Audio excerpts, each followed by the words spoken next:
a la Cámara en la fecha indicada. Tiene la palabra el diputado Daniel Gerard. Gracias, presidente.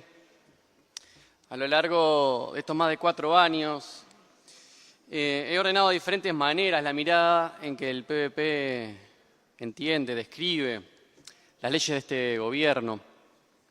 En el caso de la LUC, hablaba de que se generaban 2 grandes movimientos, de lo público a lo privado y de abajo hacia arriba. En otras rendiciones de cuentas hablaba de ganadores y perdedores de las decisiones del gobierno. Este año, que no solo es el último año del gobierno de la coalición de derechas, sino también el año anterior, de lo que estoy convencido será un próximo gobierno de la coalición de izquierda, creo que lo más útil es hablar de fracasos y desafíos, pero juntos, desafíos a futuro. Ante un fracaso, asumir un desafío, un compromiso de no repetición. De los peores fracasos de este gobierno, muchos son profundización de realidades de larga data. Lo hemos dicho siempre en estos años.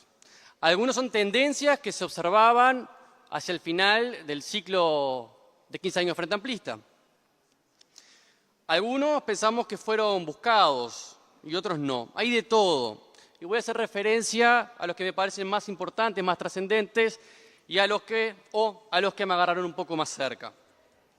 Este fue un gobierno de desigualdad, no como consecuencia buscada necesariamente, pero sí como resultado inevitable de una concepción que entiende que se necesitan ricos muy ricos para el desarrollo y también por el afán de representarlos. El magro crecimiento quinquenal, que ronda en un 6% en total, fue distribuido de una manera muy desigual. Solo a los hogares del quintil más rico este gobierno los benefició. Y como espejo, el quintil más pobre la pasó muy mal. Falta de sensibilidad social.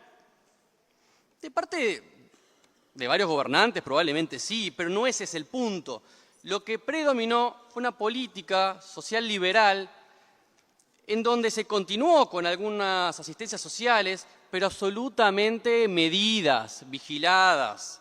En cambio, se fue generoso con exoneraciones, con concesiones a privados por hasta 80 años, con algunos decretos. El capitalismo es su sistema de contraste, pero este gobierno ha ido dominando algunos de los resortes que atenuaban esa característica. Lo vemos en los servicios básicos, la salud, la educación, la seguridad pública. Qué diferente, ¿no? Algunas policlínicas, hospitales de ACE, de la mega hotelería, de algunos prestadores privados de salud, exclusivos, personalizados. Qué diferente los colleges de las escuelas de barrio. Qué diferente ser un vecino o vecina que tiene que acudir a la policlínica, a la comisaría del barrio, de aquellos, no tan vecinos y vecinas, que se rodean de cercas, de cámaras, de alambre de púa, de seguridad privada, todo atenuado con una bella jardinería, laguitos y patitos para disimular ese contraste también. Esto, presidente, es lo que yo entiendo, es lo que muchos entendemos que es la grieta. Lo otro son griteríos. Esta es la grieta. Los problemas de distribución y empleo de las infancias, la convivencia, así como del ambiente, son algunos de los fracasos del gobierno inherentes al modelo elegido y eficazmente implantado. Así que son urgencias de cambio para el próximo gobierno. Mis compañeros ya dieron por varias horas el panorama de datos.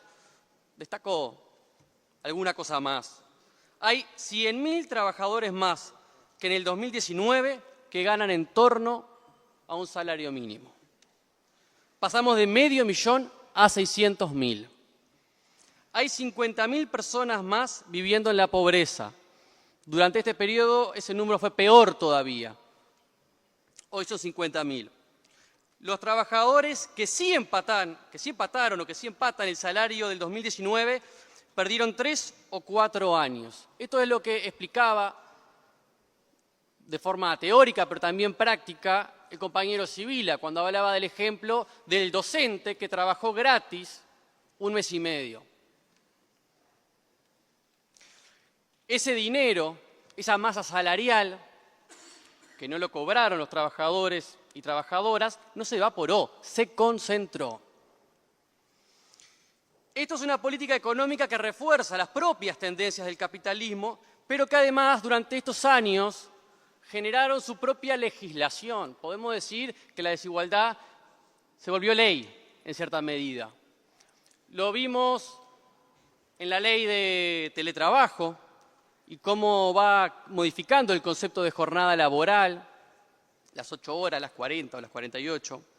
Lo vimos también en la LUC, sin duda, y las restricciones a la lucha de los trabajadores y trabajadoras, piquete, huelga, nuevas prohibiciones.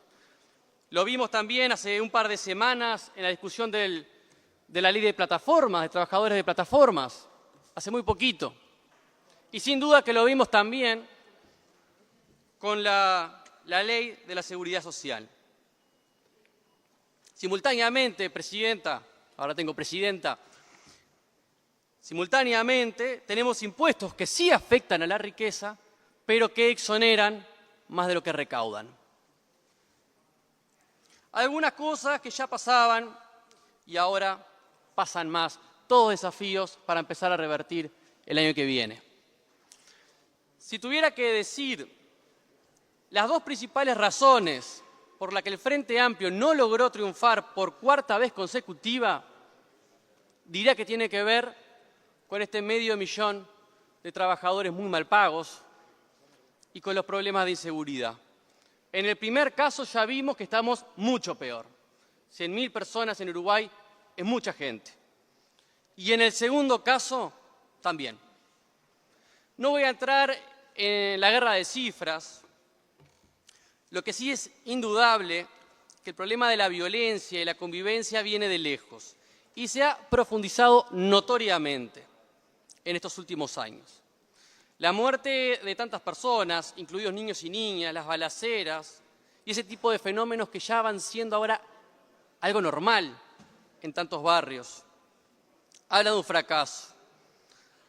Acá fracasó el gobierno por el modelo que escogió, pero que fracasó en todos lados donde se aplicó. Entonces yo no puedo decir que fueron ineptos, lo que puedo decir es que fueron dogmáticos, porque fracasa en todo el mundo. Han eliminado programas que funcionaban mal y no propusieron alternativas. Y han eliminado programas poco costosos que funcionaban bien, como los OCAT, y han puesto microalternativas deslocalizadas que la gente ni sabe cómo encontrarlas en los barrios. De esta forma, y por la agudización de la problemática social, otros proyectos sociales y socioeducativos hoy se ven sobrecargados, exhaustos. Equipos mal pagos, hiperexigidos, que acompañan infancias y adolescencias con vidas llenas de sufrimiento, dolorosas de contemplar e insoportables de sobrellevar. Mucho de esto ya pasaba y ahora está peor. Y pienso en tantos compañeros y compañeras que trabajan en los CAIF, en los clubes de niños, en los centros juveniles. Realmente sobreexigidos, exhaustos, angustiados por todo lo que tienen que acompañar. Ni hablar de esas infancias y de esas adolescencias. Todo desafíos para el próximo gobierno y para la sociedad toda. Hay un dato que ya pocos se animan a festejar, por suerte. El imparable aumento de las personas privadas de libertad, que hoy son cerca de 16.000.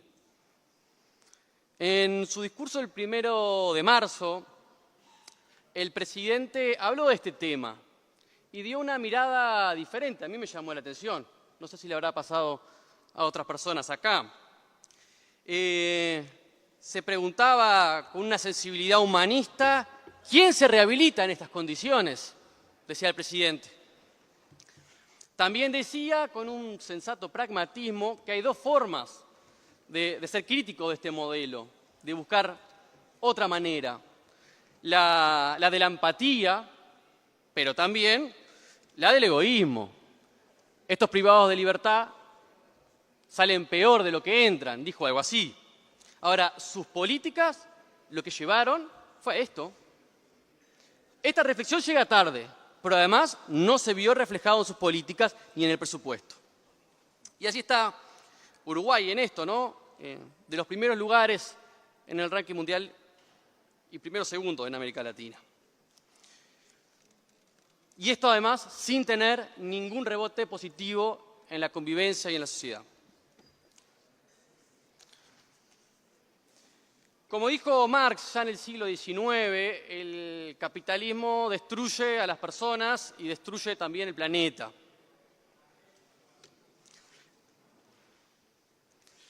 Y el norte global externaliza su sobreconsumo hacia el sur y dentro del sur los ricos se salvan y padecen de peor manera el deterioro los que están más jodidos, como siempre, los sectores marginados. Cómo esto se expresa en nuestro país no es responsabilidad de este gobierno, pero sí ha hecho poco y nada para revertirlo. El Ministerio de Ambiente fue una novedad, pero de expectativas que no han sido cumplidas. Arrancó mal ya, ¿no? Cuando su institucionalidad tenía menos recursos que su correlato en el Ministerio de Vivienda, Ordenamiento Territorial y Medio Ambiente. 2 de sus buques insignia fracasaron. Uno fue el Plan Vale, que cuando uno lo leía ya no era muy prometedor, porque dejó en manos de los privados el diseño y la implementación de la política de recuperación y reciclaje de envases.